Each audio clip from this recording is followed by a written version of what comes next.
More Egyptian gods are entering into the MCU, and Moon Knight lost all of his powers. We're talking about Moon Knight Episode 3 right now. Guys, welcome back to the Jersey Comic Crew. Chris and Rob here, as always, and you know what time it is. It's time to review. It's time to react. It's time to break down man. Epic Moon Knight Episode 3, Rob. Really a lot of fun, a lot of moving parts. Yeah. A lot more Marc Spector this time, Yes. which is the first thing I want to talk to you about. We see kind of the opposite, which we talked about in Episode 1. A lot more Mark and less Steven when they flip back and forth. So what'd you think about that? Dude, I love seeing more Mark and Steven and their interaction. It's just like in the comics where they're talking to each other and things are fluid. But like also, when you're looking at it, the basis of the show before was like Mark had full control, it seemed like. Was able to switch out when he needed to. And the barrier between them was a lot thicker, right? One was in control, the other one wasn't even aware of the other's presence. And now because of all this chaos that's happening, that barrier seems to be gone. We even see innocent little bookshop employee Stephen Grant takes over from the mercenary Mark, which is fantastic. And I love seeing that interplay, and I hope that's something that continues out through the rest of the season. Their barrier is thinning, and that's something I was also noticing while watching the episode. And I wonder if is it because they are back in Egypt, where Khonsu's power is probably at its height because they're close to the pyramids, they're close to all the gods. Is that kind of causing this barrier now that Steven has his own Moon Knight persona with Mr. Knight? Is it also to do with a mirror reflection? Does he have to have some type of mirror as we see him like, all right, kind of go, do your thing, when he's doing all the Egyptian knowledge, when they're like, hey, like Layla's like, we kind of need Steven for this? Like, is that kind of like the signal of like, okay, you go now you go? So I thought that was cool. I think it's less about the location and you're more on track with the mirror angle. I think it's all about recognition, right? Does the other personality and consciousness realize that they have that power? And seeing himself in the mirror, seeing his altar in whatever the void or the mindscape it is, makes both of those personalities realize that like the other one is very much real, right? Back in London, it was all secluded from him, right? Like he didn't realize that there was another thing here. And I think knowledge of the others and how the system works in itself allows him to keep moving forward and allows for these switches to happen more. And I think before back in London and before the rest of the show, Mark was very adept at like locking up the personalities and not realizing that there's another there. And I think now that the knowledge is out there, that allows for them to switch around. Speaking of switching around, there's kind of this theory that I've been talking to you about off air since episode 1. And now it seems like we've kind of solidified that this character will be here eventually, if not next episode. And that's Jake Lockley. That's the third persona of Marc Spector. It's Mark, Steven, and Jake in the comics. We weren't really sure if we're going to see him. I think he's fighting for position right now in the head of Marc Spector, and we've seen it since episode 1. I kind of brought this up to you off air, but now it seems like we could talk about it, which is the date he was supposed to go on, this steak dinner date, right? Back then, it's remember. Oh, was it Mark? But no, now we found out that Mark is married to Layla. He has a complicated past. He's very focused on making sure she doesn't become the next Moon Knight. To me, that's Jake Lockley asking the girl out, having that quote-unquote date to go on, and Steven and Mark messing that up. And then there was a little part in episode 2, the very end, where we see Steven in the mirror of the hotel room, and we think it's Mark who wakes up and is drinking. I don't think we've seen Mark or Steven with an alcoholic beverage in the first 2 episodes. Oh, I didn't even think of that. So the person that woke up is Jake Lockley. Exactly. So like the person who's like, where the hell am I? And opens the doors. Seems kind of odd that he doesn't know where he is or has never been there or is kind of surprised to see where he is, and is also downing a bottle of whiskey, which we haven't seen, like I said, Steven or Mark drink it all. And obviously now we get to the current episode where there's this massive fight scene, the chase through the city, where Mark doesn't turn into Moon Knight. I wonder if it's because it's not nighttime. It's kind of like the Batman thing. Like I hope that's not why. So it might be. It might need the power of the moon to come out. But we see Mark in his mercenary kind of tactical, taking dudes out with knives. Yeah. And then we get to a point where he flips through Steven. We go to the airport. He flips back. And then he wakes up and they're all dead. And he's like, that wasn't me. And Steven in his head is yelling at him like, what did you do? And he's like, that was not me. If that is not telling you that this is Jake Lockley coming, I don't know what else does, Rob. I mean, it makes sense that there's a third altar, right? And when you have Mark who's so focused on his mission of Khonsu and protecting the world, Steven just wants to be himself, and he's just focused on like learning, education, and that kind of realm of just being this innocent little like cinnamon roll. Jake likely is like the one that releases all that stress and anxiety, because each alter has their own stress based on their mission or based on what their wants in life. So you need to expel that stress, right? And that's Jake Lockley. Jake Lockley's going to go out boozing, drinking, having a party. He's essentially a cab guy back in the comics. He's going to go hit on the pretty girl to get a date, get some steak, and do his kind of thing. And that, I guess, allows the system to work and be in function. None of them were aware of each other because, again, that barrier is up. Knowledge of that alter wasn't made available to the other ones, and I don't know why. I know in the comics, Marc Spector's mind alters from what it used to be to what it is now when Khonsu touched him, right, and helped him. Yeah. Maybe that act of that created another alter that was seeker, so that way that system could thrive better. I have no idea, but I have to agree, seeing that blood on that knife and with all those dead bodies makes sense that it's Jake Lockley. I mean, if Marc Spector really needed to intimidate people and wanted to do things, he could do it and he would know, or he would just summon the suit, and we didn't see either of those things. Yeah, Rob, what I would worry about Jake Lockley is that he, in this show at least, we don't know if he's going to be just like the comic, right? True. Is that he is the worst persona of the three. Or like the villain persona? Maybe, or the darkest, most messed up part of the three of them, right? Because we know Mark's a mercenary. He's not necessarily a bad guy. Obviously, he kills bad people, mostly to not be killed himself.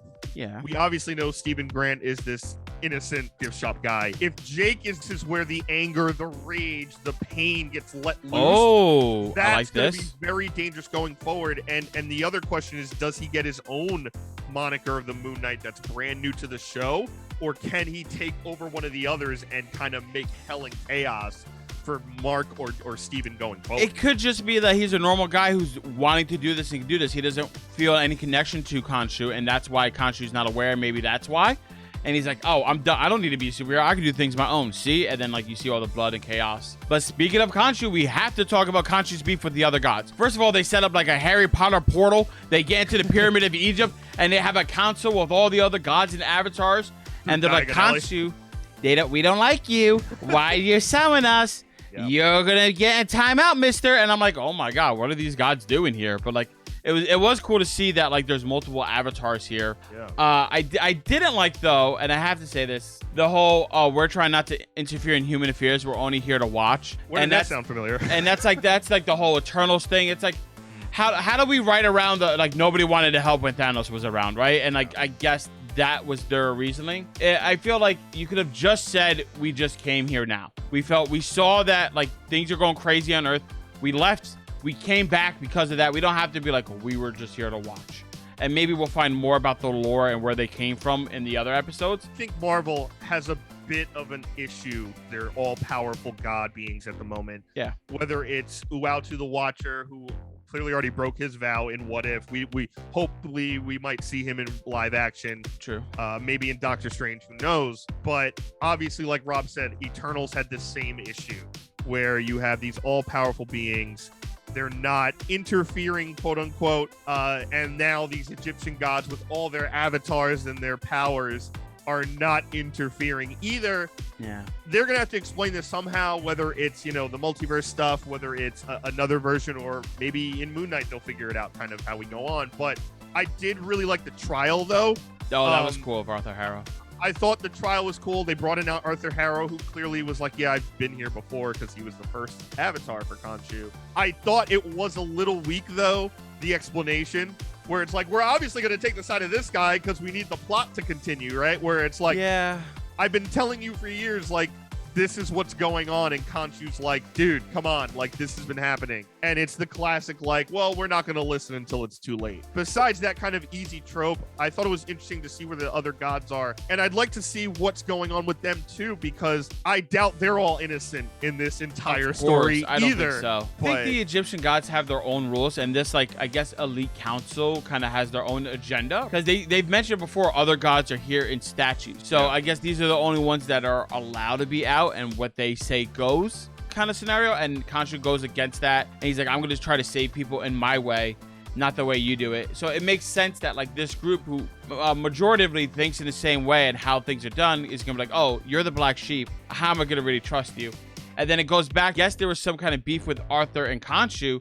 that the other gods are aware of, and they're like, hey, you didn't handle that right, and maybe we should believe the human because you're not as cool guy. Like they always had beef with him, so I think that's probably why. And maybe the stuff with Amit, maybe Khonsu and Amit had some like dealings or whatever, and he gets part of the blame for all the bad things that Amit did when Amit was on Earth. It does feel like that, and it feels like the world's worst like HR seminar, right? Yeah. Where like it's like we don't like you as a personality, so the he said she said is gonna go with the person we like more because we have personal issues with you. Yeah, type 100%. thing. And I think one of the most interesting parts of this whole scene is Hathor, the goddess of love and music, who seems to have a past like something or other with Khonsu. Don't really know how that works with the I'm giant just saying, bird a goddess of love likes the dark, edgy guy. Who would have guessed it? with no face and a bird beak. You know, some people like that bird beak. I hear Big Bird does very well. That's all I'm going to say. Really, from who, Rob? Where do you hear Big Bird does very well on Sesame Street? From Cookie Monster. He's 3,000 times bigger than everything else. I hear from Cookie Monster, Big Bird's got game. We go to the same cookie store. I want proof of this in the future. Well, it's secret. I can't tell you. I do think that Hathor is going to have some type of kind of connective tissue to the story of Moon Knight. Yeah, going forward. Their past, and also the fact that she gives kind of the biggest reveal of the whole episode, that Amit's tomb was hidden from the gods where Amit was buried. Kind of implies like, oh, is Arthur Harrow mixed in with this, some other gods and all that stuff. I think that's going to be interesting. Like, gods are going to have like the pettiness of humans. Of course. Which we kind of see in this trial, right? Where it's like, come on, like clearly he's not doing this because we see with Asgardian gods that they're fickle, and they're gonna Loki. I mean, exactly. Well, like, they're technically not gods or alien races, but still they're fickle. Eternal, same thing that we base some Greek and Roman gods on. They're fickle. Like, I get all that kind of stuff. So this leads directly into the finale. We see Khonsu do some magic timey-wimey stuff with the sky. He does like an Etch-a-Sketch wave. He brings back time to everything. It's like Tony Stark's computer, but the entire planet. Everybody on Earth is having a seizure looking at this. They have no idea what's going on. Khonsu gets captured, right, by the other gods, and it seems like what we were saying before, like, these guys have agendas. Arthur Harrow was working with, I guess, I don't know who that is, Horus or whoever the big guy in charge is. He's like, yep, I told you it wasn't good. And now Khonsu's in this little bitty statue. Arthur Harrow's happy, walking on friggin' glass out of the Pyramid of Giza. We leave Marc Spector has no freaking powers left, and he has to go to the tomb to try to fight this guy who summoned demons. I don't know what's going to happen, man. I'm excited to see in this world without Khonsu, without Marc Spector powers, without Moon Knight. I don't know if they're going to survive. Well, you know what definitely has to happen? Mark has to figure out how to get Khonsu out, right? Well, that yeah, was kind obviously. of the crux of the end of the episode. Like, hey, I know I'm going to be put into a statue by doing this. Like, make sure Mark gets me out, kind of thing. The question is, will Mark do it? Because he doesn't want to be Moon Knight after this. He doesn't want Layla to be Moon Knight. I mean, he has to. I mean, to get his power back, he probably doesn't for season want 2, to. Chris. What are you talking about? I think he's not going to want to and try to do this Mark because he's a mercenary and can fight. But I think the powers are going to be too much, whether, you know, Harrow's summoning more jackals or whatever the hell, and Amit gets freed, he's going to need the power of the Moon Knight. So I think of it, he's going to reluctantly do it. The other side of this, which I thought was interesting, which might play into this, is Layla herself. Now, we don't know fully about Layla's backstory, but we do have this scene where they go to like this medieval times of ancient Egypt. Oh, yeah. And it gets announced that she was recently in Madripoor. Now, we know Madripoor has ties to Falcon Winter Soldier. We know Sharon Carter's the power broker there. Could this affect Layla and or have dealings with that as well?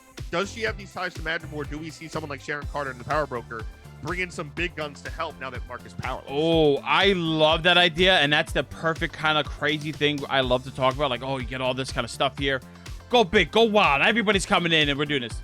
Unfortunately, that's not going to happen. Neither of those two things are going to happen. What's going to happen is they're going to try to go into the tomb. They're going to try to fight.